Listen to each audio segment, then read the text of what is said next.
Hi guys, फिर से नए वीडियो से आपका स्वागत है। आज की वीडियो में हम पौड़ी गढ़वाल के बारे में देखने वाले हैं। तो इससे पहले हम लोग इसके 6 डिस्ट्रिक्ट जो कंप्लीट कर लिए हैं। अगर आपने नहीं देखे तो पहले आप वो देख लीजिए, और चैनल पर नए हो तो वीडियो को लाइक और चैनल सब्सक्राइब कर दीजिए। और एक बार मैंने कह दिया कि आपने इसको मेरे साथ लास्ट तक बने रहेंगे तो आपको इस डिस्ट्रिक्ट को दोबारा पढ़ने की ज़रूरत नहीं पड़ेगी। तो डिस्ट्रिक्ट नंबर 7 में पौड़ी गढ़वाल स्टार्ट करते हैं। देखो, इसमें 2 डेट याद करनी है। पहली डेट है 1815 से लेकर 1840 तक का, ये डेट हो गई क्या, 1815 से 1840। इसमें होता क्या, ब्रिटिश गढ़वाल की जो राजधानी के बारे में, कि ब्रिटिश गढ़वाल की राजधानी जो 1815 से लेकर 1840 तक का वो श्रीनगर रही। फिर इसको क्या करा गया, ट्रांसफ़र करा गया 1840 में। वो कहाँ करा गया, वो गया था पौड़ी गढ़वाल। ठीक है, पौड़ी में इसको श्रीनगर से पौड़ी में स्थानांतरित कर, मतलब चेंज करा। देखो पेपर में क्वेश्चन क्या पूछता है वो बताता कि जो ब्रिटिश गढ़वाल की राजधानी पौड़ी कब स्थानांतरित करेगी या पौड़ी कब बनाएगी, या पूछा जाएगा कि जो ब्रिटिश गढ़वाल की राजधानी थी वो श्रीनगर कब से कब तक थी।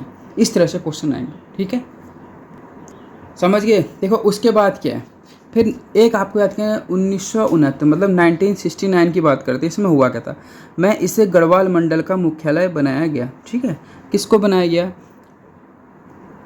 आपको याद रखना है कि 1969 में इसे गढ़वाल मंडल का मुख्यालय बना, किसको, पौड़ी गढ़वाल को गढ़वाल मंडल का मुख्यालय बनाया गया। ठीक है, समुद्र ये कभी नहीं पूछता कि ये कब है, मतलब ये पूछा था गढ़वाल मंडल का मुख्यालय कब बनाया गया था पौड़ी को, तो याद रखना 1969 को बनाया।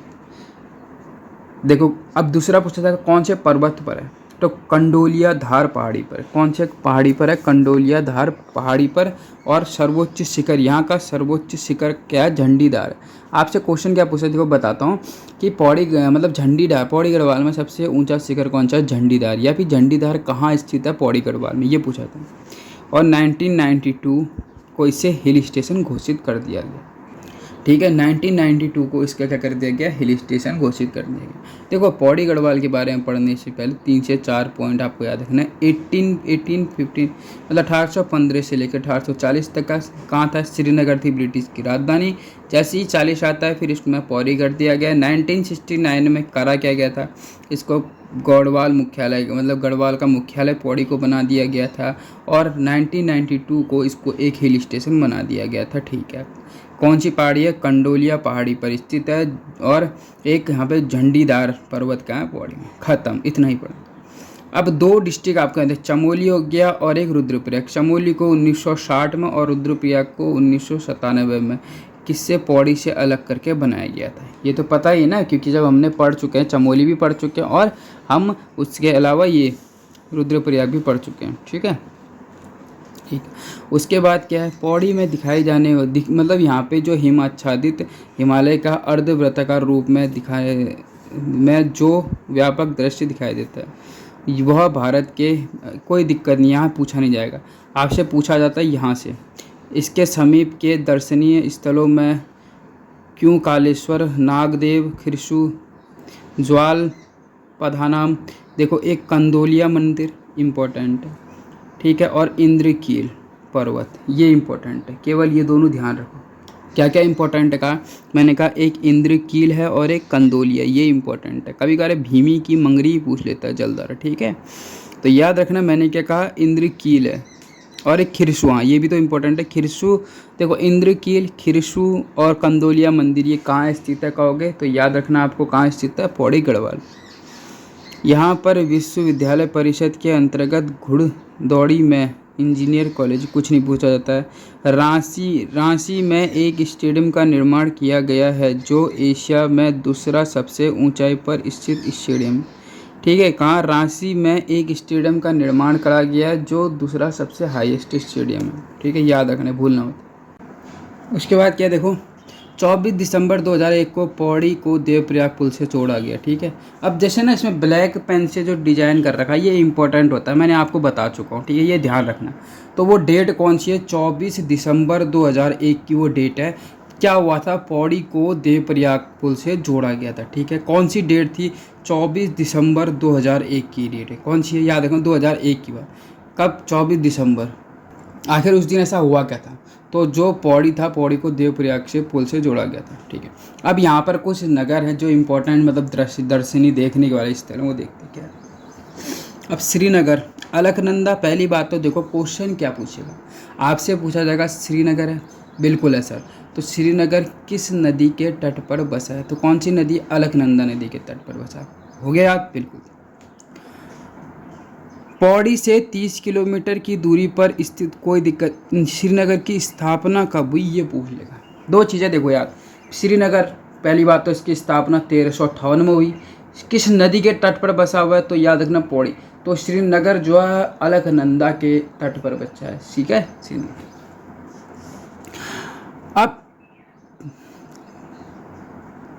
अब होता क्या देखो, इसकी स्थापना गढ़वाल नरेश द्वारा होती। ठीक है, 1661 की बात है। महीपति शाह के समय यह अपने गौरवशील स्थिति में, देखो क्वेश्चन क्या पूछता है।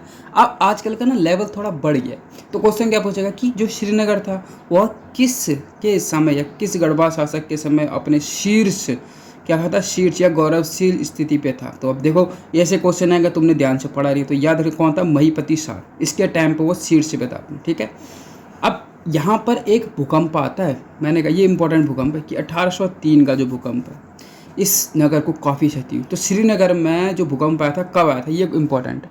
तो आपको याद रखना श्रीनगर पे आने वाला भूकंप था 1803। ठीक है, किस शासक के समय, और वो डेट क्या है? 1661 में, 1621 में कौन सा शासक था गढ़वाली जिसने क्या करा था, जिसके टाइम पर ये श्रीनगर था वो बहुत ही ऊँचे लेवल पर चली गया था या गौरवशील हो गया था? तो याद रखना महीपति शाह, मतलब वो पति बन जाओगे इसी के, ख़त्म।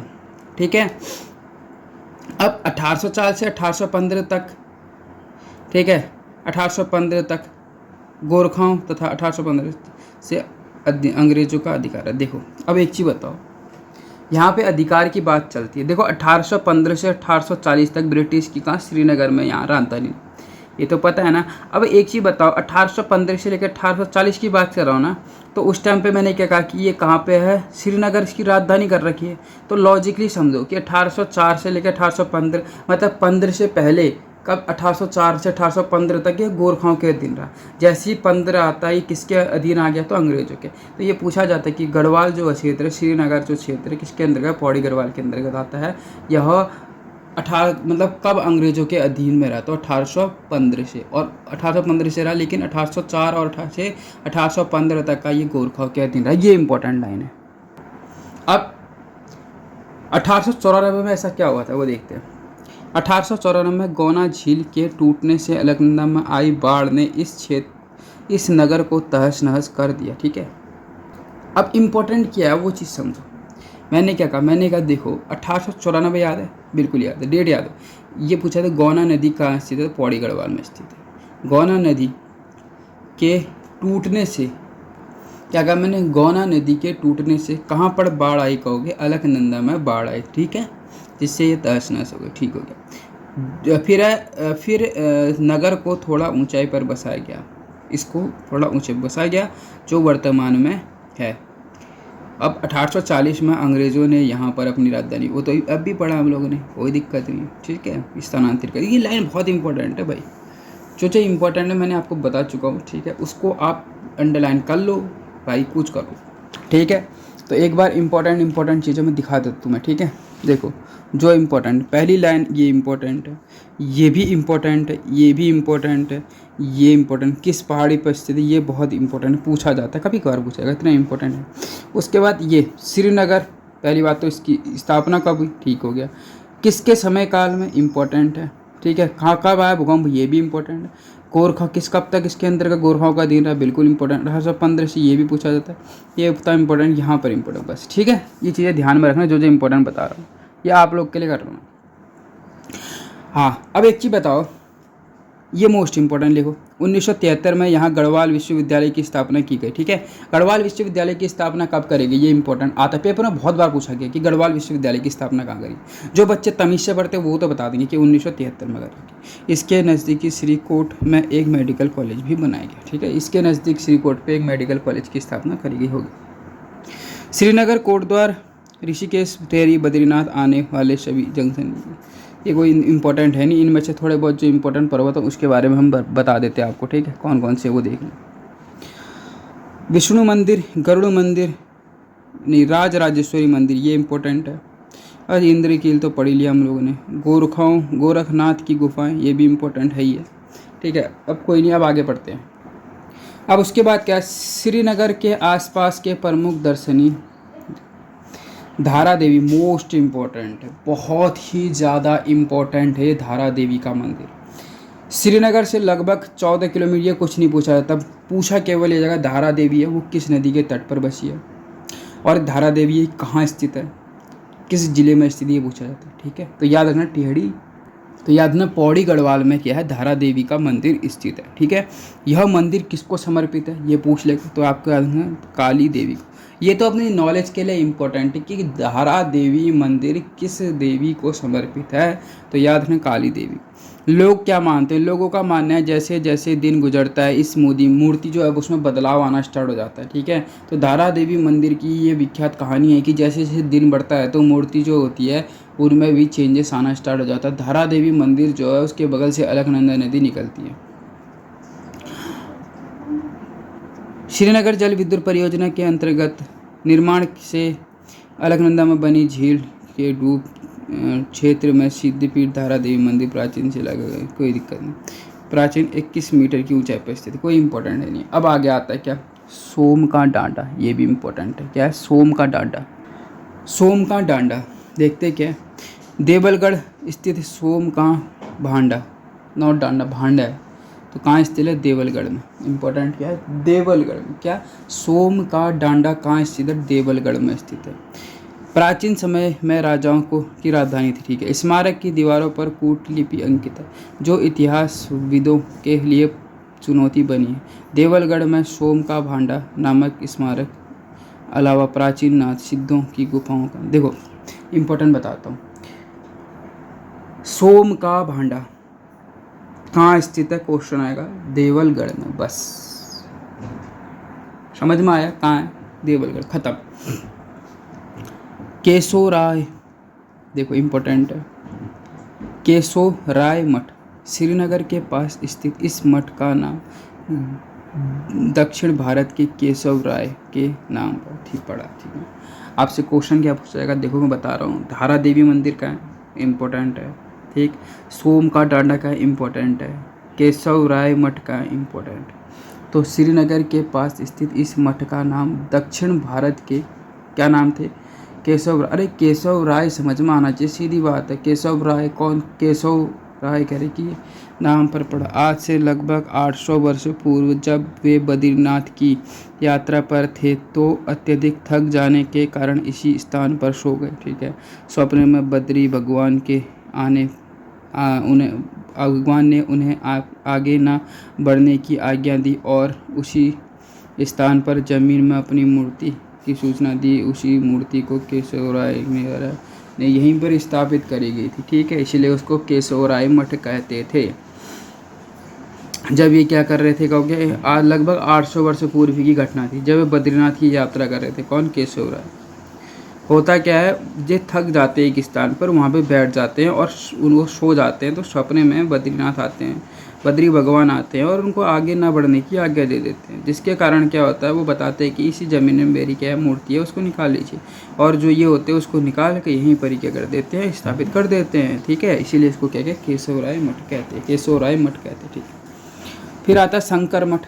यह मंदिर श्रीनगर शहर से 3 किलोमीटर माना क्या जाता है, यहाँ पे आदि गुरु शंकराचार्य द्वारा किया जाता है। ठीक है, तो आदि गुरु शंकराचार्य ने किस मठ की स्थापना करी थी, तो शंकर मठ। ठीक है, वैसे शंकर मठ से आदि गुरु शंकराचार्य से भी लिंक आप कर सकते हो। ठीक है, इंपॉर्टेंट, वैसे लिंक करके पढ़ोगे ज़्यादा इंपॉर्टेंट है। ठीक है, इंपॉर्टेंट चीज़ें बता रहा हूँ, बस हो गया। कमलेश्वर मंदिर, मान्यता के अनुसार यह भगवान राम ने भगवान शिव की 1000 पुष्पों, देखो जब क्या करते हैं ना, भगवान राम भगवान शिव को प्रसन्न करना चाहते तो 1000 पुष्प से उनकी उपासना करनी होती। ऐसा माना जाता है कि एक जो पुष्प था वो कम हो गया था उसमें, तो जो राम जी थे उन्होंने अपनी आँख को भेंट पे दे दिया।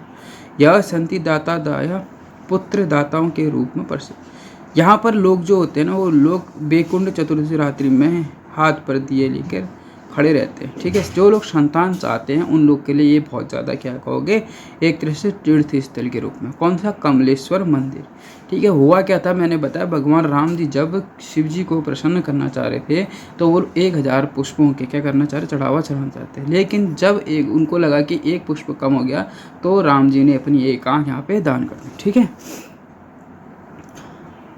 कोट द्वार, देखो इम्पोर्टेंट यहाँ पर आता है ये, तो कोट द्वार में इम्पोर्टेंट ये कि गढ़वाल का प्रवेश द्वार क्या, कुमाऊँ का प्रवेश द्वार ढिकाला, गढ़वाल का प्रवेश द्वार कोट द्वार, इस तरह से आपका, ठीक है। यहाँ पौड़ी जिले का एकमात्र रेलवे स्टेशन, ठीक है, ये इम्पोर्टेंट है, ठीक, मतलब पौड़ी गढ़वाल का एकमात्र रेलवे स्टेशन कहाँ है, तो कोट द्वार में, ठीक है।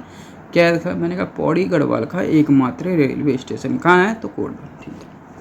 किस नदी के तट पर, देखो ये चीज़, ये जो है ना, इसको आपको दिमाग में छापना ही है, और को तुम उतना ध्यान दो मत दो, लेकिन इस लाइन को आपको ध्यान में रखना ही पड़ेगा, ठीक है। ये लाइन आपको इम्पोर्टेंट है ही है, बहुत इंपॉर्टेंट लाइन है, ठीक है। पहली बात तो गढ़वाल का प्रवेश द्वार, ठीक है, पहली बात तो ये गढ़वाल का प्रवेश द्वार है, एकमात्र रेलवे स्टेशन यहीं पर स्थित है गढ़वाल का। नदी कौन सी है, खो नदी है, ठीक है। इसके नज़दीक मोर ध्वज का किला भी है, तो याद रखना मोर ध्वज का किला कहाँ है, कोटद्वार, कोटद्वार कहाँ है, चमो पौड़ी गढ़वाल में, ठीक है। क्वेश्चन कभी कभार कोटद्वार ही पूछ लेगा, तो कोटद्वार याद रखना पौड़ी गढ़वाल में है। मोर ध्वज का किला यहीं है, खोह नदी के तट पर है, गढ़वाल का प्रवेश द्वार है, और एकमात्र रेलवे स्टेशन यही है, ठीक है। ये इंपॉर्टेंट है बेटा, बता देना, बहुत इंपॉर्टेंट। अब कोटद्वार के अगल बगल थोड़े बहुत जो फेमस चीज़ है वो देख लेते हैं।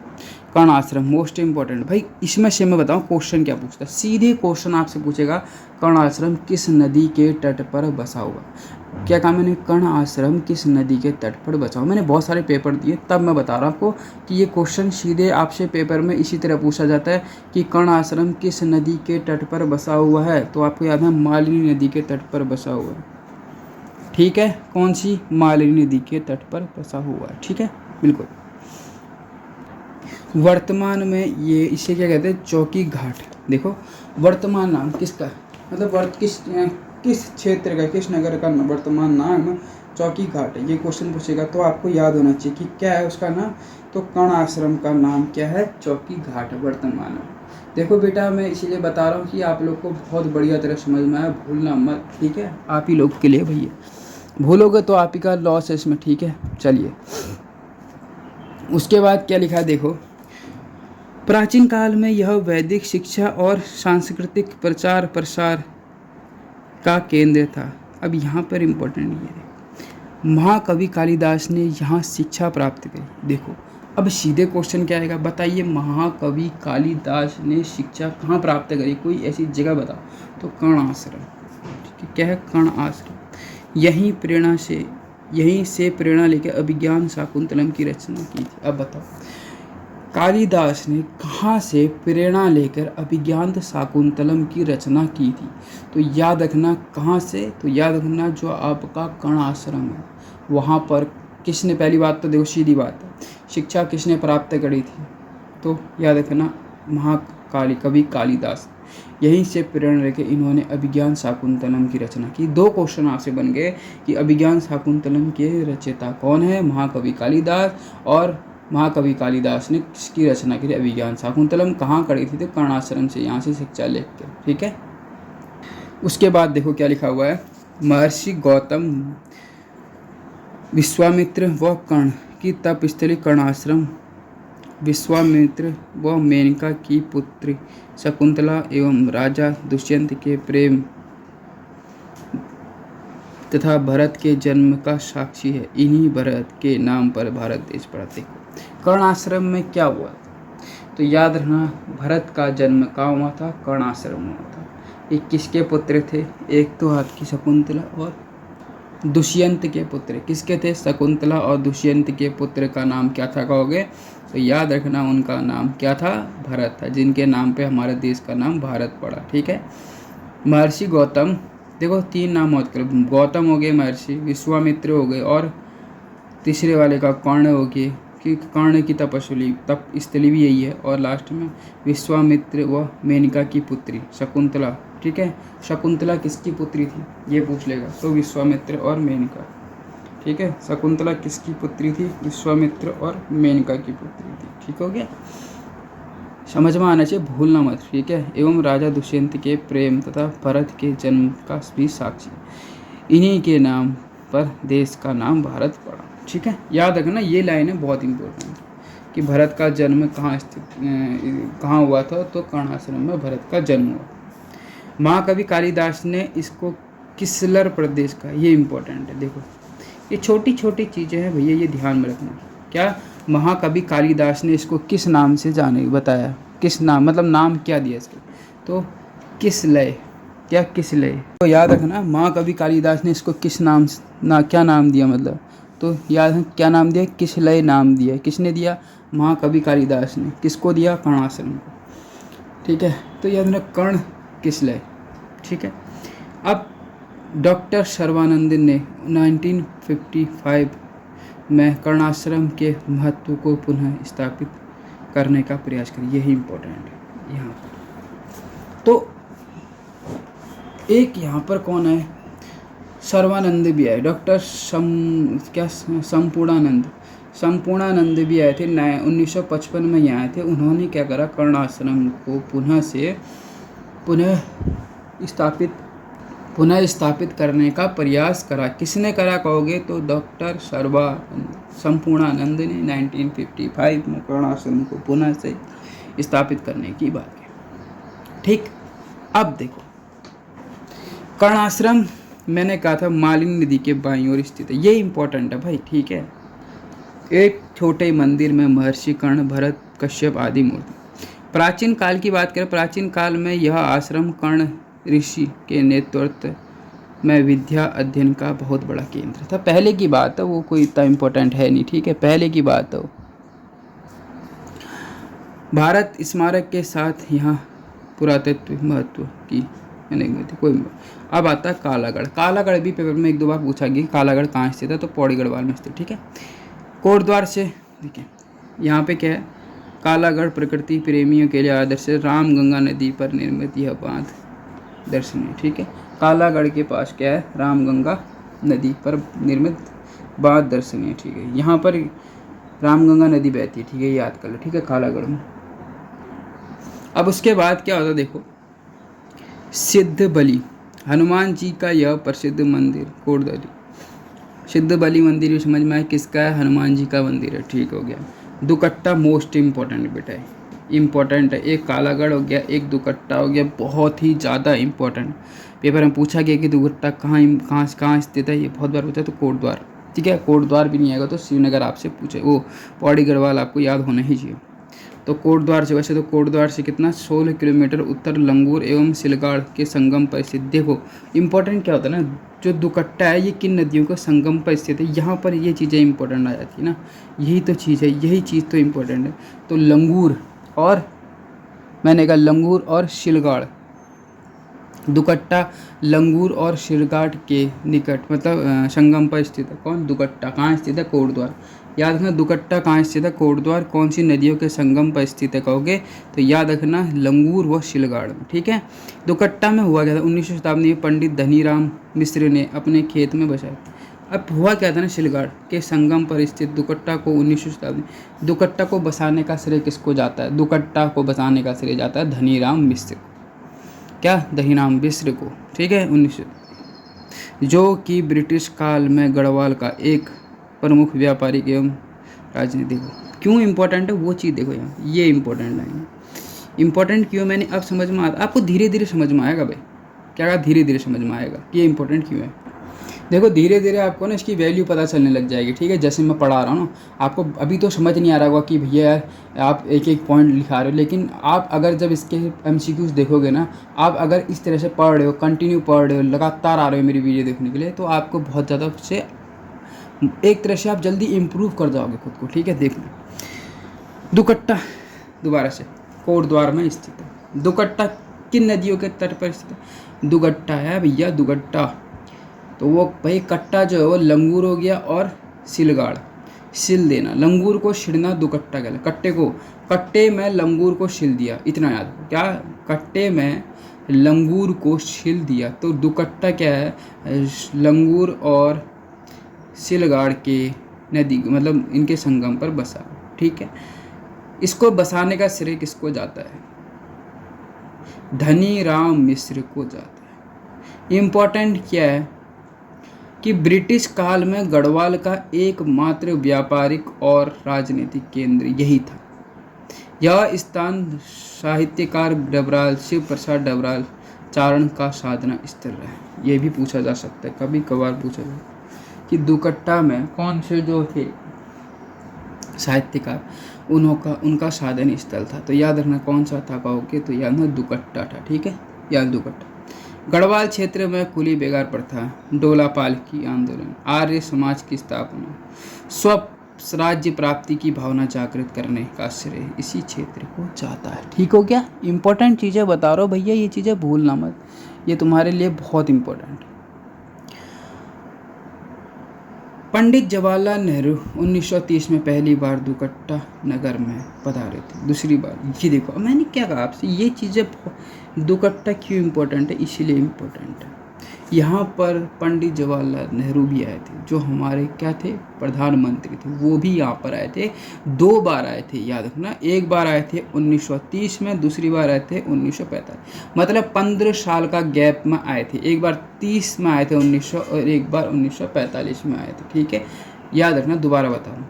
तो कौन आए थे? पंडित जवाहरलाल नेहरू। कहाँ आए थे? दुकट्टा में आए थे, 1930 में आए थे और एक 1945 में आए थे, दो बार। ठीक है। चंद्रशेखर आज़ाद भी नाथुपुर दुकट्टा निवासी साथी भवानी सिंह रावत की प्रेरणा से युवा साथियों के साथ 1930 में दुकट्टा के पास एक सप्ताह देखा। और क्यों इम्पोर्टेंट है? क्योंकि चंद्रशेखर आज़ाद भी यहाँ पर अपने दोस्त कौन थे? भवानी सिंह रावत, इनके साथ यहाँ आए और दुकट्टा में 7 दिन के लिए रहे थे, याद रखो। और यहाँ पर जंगल में पिस्टल की ट्रेनिंग, और यहाँ पे जंगल में क्या कर रखी थी? पिस्टल की ट्रेनिंग ली थी। ठीक है, याद रखना। बिनसर महादेव मोस्ट इम्पॉर्टेंट भाई, बहुत ही ज़्यादा इम्पोर्टेंट। पौड़ी व चमोली के बॉर्डर पर दूधातोली श्रृंखला पर स्थित। देखो बिनसर, सीधी बात है, ये पूछा जाए कहाँ? पौड़ी में। कौन सी पर्वत श्रृंखला पर? दूधातोली। ये इम्पोर्टेंट है। क्या? दूधातोली पर्वत श्रृंखला में पाया जाता है। विंसर जो है किसके लिए है? तो विंसर महादेव मतलब शिव जी को समर्पित मंदिर है। इस देव स्थल को तालेश्वर दान पत्रों में वीणेश्वर स्वामी कहा जाता है। देखो किसको याद रखना, मतलब विंसर महादेव के जो मंदिर है इसको किस नाम से जाना जाता है? वीणेश्वर स्वामी के नाम से। ठीक है, इस देव स्थल को तालेश्वर दान पत्रों में वीणेश्वर स्वामी कहा जाता है। कार्तिक पूर्णिमा को यहाँ एक बड़ा मेला लगता है। ठीक है, कार्तिक पूर्णिमा को यहाँ पर एक बड़ा मेला लगता है जिससे गढ़वाल कुमाऊं के लोग सम्मिलित होते हैं। यहाँ से सूर्योदय सूर्यास्त का मनोरम दृश्य देखा जाता है। तो पेपर में ये तो कभी पूछा नहीं जाएगा, पूछा आपसे सिर्फ इतना जाएगा कि विंसर कहाँ स्थित है? चमोली में स्थित है। चमोली में स्थित तो है। और 2 चीज़ें हैं, देखो विंसर पहाड़ी, अगर ऑप्शन में पौड़ी भी आएगा तो पौड़ी में भी, और चमोली आएगा तो चमोली भी, दोनों में है स्तर। तो याद रखना विंसर दोनों में स्थित, चमोली में पढ़ाया था मैंने और पौड़ी में भी, इन दोनों की क्या है? सीमा पर स्थित है। इसमें कौन से पर्वत श्रृंखला में? तो दूधातोली पर्वत श्रृंखला में। इसका नाम अलग क्या है? वीणेश्वर है। कार्तिक पूर्णिमा को यहाँ बड़ा मेला लगता है। ठीक है, अब आता है नीलकंठ महादेव मंदिर। पहली बात तो वो सीधी बात है, यह शिव जी का यह प्रसिद्ध मंदिर गंगा जी के निकट पर एक पहाड़ी पर स्थित। ठीक है, कहाँ पर स्थित है? गंगा जी के निकट पहाड़ी पर स्थित। यहाँ शुभ निशुभ नामक 2 पर्वत इम्पोर्टेंट। देखो यहाँ पर ये लाइन इम्पोर्टेंट है, शुभ और निशुभ पर्वत कहाँ पाए जाते हैं? पौड़ी गढ़वाल में। पौड़ी गढ़वाल में भी कहाँ अगर पूछा जाएगा तो आपको याद रखना कहाँ पाया जाता है? नीलकंठ महादेव के पर्वत। ठीक है, नीलकंठ पर नीलकंठ महादेव। शुभ और निशुभ पर्वत कहाँ पाया जाता है? पौड़ी गढ़वाल में, याद रखना। खिरसू क्या है? प्रदूषण मुक्त एक शांत पर्यटन है, ठीक है, कोई दिक्कत नहीं। इतना पूछा। खिरसू कहाँ है? पौड़ी गढ़वाल में, ठीक है। ठीक है, खिरसू कहाँ कहोगे? पौड़ी गढ़वाल में स्थित है, यह प्रदूषण मुक्त है। ज्वाला या ज्वालपा देवी इम्पोर्टेंट है। ज्वाला देवी का मंदिर कहाँ स्थित है, ये पूछा था, तो याद है दुर्गा को समर्पित। देवी दुर्गा को समर्पित इस क्षेत्र की प्रसिद्ध शक्तिपीठ ज्वाला, ठीक हो गया। ये पूछा किस नदी के तट पर स्थित है, तो याद है ना, न्यार नदी के तट पर। कौन सी नदी के तट पर स्थित है, तो न्यार नदी के तट पर स्थित है। अब आता है लैंसडाउन। क्या? लैंसडाउन, ये भी इम्पोर्टेंट है भैया। लैंसडाउन तो बहुत बार पूछा गया लैंसडाउन से, क्यों इम्पोर्टेंट देखो। यह सैन्य नगर कोटद्वार से चलो 37 किलोमीटर पौड़ी से, इतना कोई इम्पोर्टेंट नहीं है। इस स्थान पर 4 नवंबर 1987 को गढ़वाल पलटन आई और सितंबर 1890 में तत्कालीन वायसराय लॉर्ड लैंसडाउन के नाम पर स्थान। देखो यहाँ पर ऐसा क्या हुआ था, तो याद रखना 1987 की बात, 1887 की बात, वो 4 नवंबर की घटना थी।